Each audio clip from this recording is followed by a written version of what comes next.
Hi hello नमस्कार. तर माझी आदू आज खूप जास्त आनंदात आहे आणि खूप खुश आहे, कारण आम्ही तिला नवीन सायकल आणली आणि तिची तीच तयारी चालू आहे की सायकलचं ऑप्शन करायचं आहे. आणि मग तिने ऑप्शनाची तयारी केली, मस्त सायकलची पूजा वगैरे करून घेतली आम्ही आणि तिचे छान असे फोटो वगैरे काढले.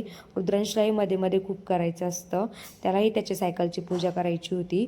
आणि इथं आम्ही सायकलची पूजा करत असताना तोही तसंच सेम आमच्यासारखं कॉपी करत होता. म्हणजे ज्या घरामध्ये मोठी मुलगी आणि छोटं बाळ वगैरे असतं तर ते खूप जास्त मोठ्या मुलांची कॉपी करतात, नक्कल करतात.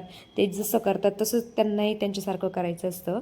तर बघा तोही आम्हाला पूजा करू लागत आहे आमच्यासारखंच. आम्ही छान सायकलची पूजा वगैरे करून घेतली.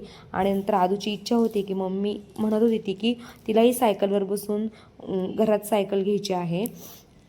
आणि इथे रुद्रांशचा आरशाने फोटो काढत आहे. या फोटोमध्ये पाहू शकता तुम्ही. मग माझं साधू सायकलवर बसून घरात येत होती, पण उंबरट्यामुळे तिची सायकल काही पुढे येत नव्हती. मग मी तिला हेल्प केली ढकलायला. आणि रुद्रांशलाही कॉपी करायची होती की ती दिदीनी सायकल घेतली सायकलवर बसून घरात, तर मलाही बसायचे. तर सो मी त्यालाही सायकलवर बसून घरात घेतलं. आणि असा होता माझा आजचा दिवस. मला माझा व्हिडिओ कसा वाटला नक्कीच कमेंट करून सांगा. तोपर्यंत बाय.